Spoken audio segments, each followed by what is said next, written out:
The Lost Year, Chapter 11, On the Search. It was another week after Lady Emma left that Uther was fully assured the nobles believed Camelot stable as it had always been before the dragon escaped. The rest of Camelot believed, with varying levels of credulity, that the beast was dead. Leon knew differently, and wasn't thrilled with the looks several of the knights shot him whenever the dragon or dragonlord were mentioned. The story all of Camelot had bought was that the dragonlord had fatally injured the dragon, which had fled in pain to find a place to die. Then Leon had killed the man. There were a few different stories on how that had happened. The prevailing theory was that the dragonlord had attacked them and Leon had leapt to the defense of the others. A few others thought he'd stabbed Balinor in the back on Uther's orders.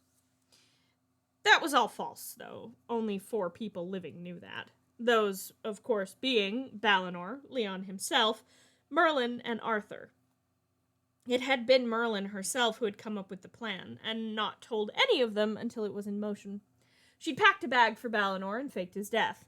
Arthur had given his word that Balinor would be allowed to leave Camelot without harm to him or the threat of the knights at his heels. Merlin had achieved that, because everyone believed the man to be dead. Leon could live with that on his shoulders. It even made it easier to deal with the mutterers of dishonor behind his back. Few enough though they were. Arthur still trusted him, and so did Merlin. That meant more to him than the trust of the rest of the castle. He suspected Gaius knew something he shouldn't as well, but he wouldn't mind. But the belief that he'd killed the last dragonlord had him high in Uther's esteem, which got him sent on assignments with Arthur and inevitably with Merlin. The king had conceded long ago that keeping the physician's apprentice near his son was a very good idea, and Leon was inclined to agree. The amount of times they were attacked was frankly bordering on ridiculous, even accounting for Arthur being a target. They had set out to join the searchers looking for Morgana. They were heading back through a route Arthur and Merlin had taken shortly after meeting Morgause. It was a bit difficult to retrace their steps until they got to the lake. Merlin and Arthur led the way across the lake. They had to go double. There was a sort of earthen bridge that spanned the length of the lake under the waterfall. They all got soaked, but made it out the other side before something bad happened. That bad thing happened to be bandits. They came off the ridge, cutting off the path behind them and taking out the knights in the rear before they could even get their weapons out. "To arms!" Arthur called, wheeling about, pulling his sword. He nodded to Leon, who spurred his horse over to Merlin. She wasn't strictly unarmed. She had a dagger that lived on her belt, a gift from Uther after she'd stopped Arthur from killing him. He wasn't sure she'd actually used it. She wasn't strictly helpless. Sure, she wasn't great with a sword, but could hold her own. Leon had sworn to himself for a while now that he would teach her how to use an actual weapon. She was a physician, yes, and wildly useful after combat. He knew several of his fellow knights would not have survived their adventures without her, much less Arthur. But in the middle of a battle, basically unarmed, she was a liability. But one who knew that and stuck close to Leon's back. So close, in fact, that when the stone, slingshotted by one of the bandits, struck her across the temple, he managed to catch her before she would have toppled off her horse alone. Her momentum did carry them both to the ground, though, and Leon cried out as his horse bolted. Merlin's bucked and struck one of the bandits in the chest, sending him gasping to the ground. There were more bandits than knights left, and Leon heard Arthur call for a retreat, just as Merlin's horse bolted. Leon hefted the unconscious girl over one shoulder and took off. He made it to the tree line before something came crashing down across the back of his head. When he woke, he was in a cell, dank and musty, chained to the wall. His head ached, and most troublingly, he was alone. The door was solid steel, the walls solid stone.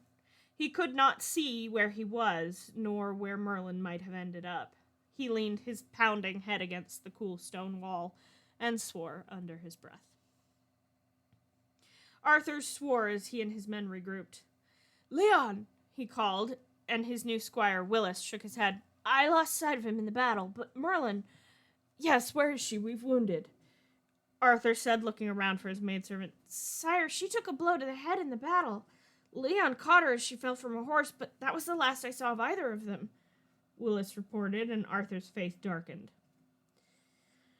Perhaps this one will have some answers, Sir Franken said, tossing down a bundle as he entered the clearing. He'd bound the villain with his own cloak, ratty gray fabric even stuffed into his mouth to keep him silent. Arthur redrew his sword and laid the point against the bandit's throat. Scream, and I'll open your throat, Arthur said, waiting for the bandit to nod before he himself nodded to Franken, who pulled the makeshift gag free. The man spat on the ground, likely to rid his mouth of the taste of dirty fabric. She never said nothing about no bloody knights, he muttered, and Arthur tilted his face up with his sword. It wasn't a pleasant face, scarred and pockmarked, with a sheen of either sweat or grease, leaving him looking perpetually damp.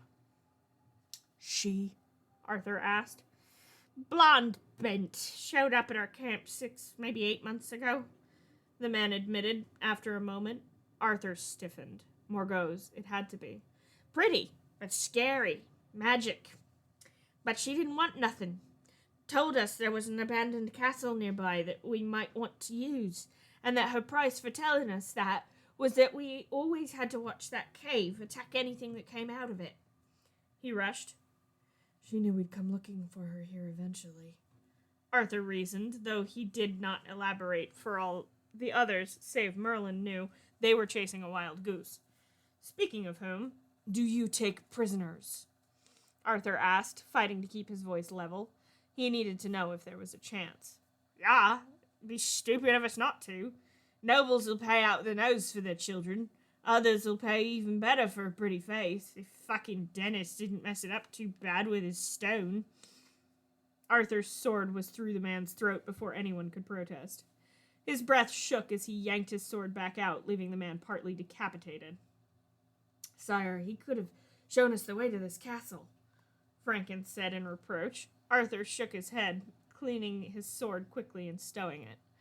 Don't need him. I know where we're going. But it's too dark to make it there now. We set out at first light, he ordered, glaring up at the dark sky. It would have to be a moonless night when Merlin needed him most, wouldn't it?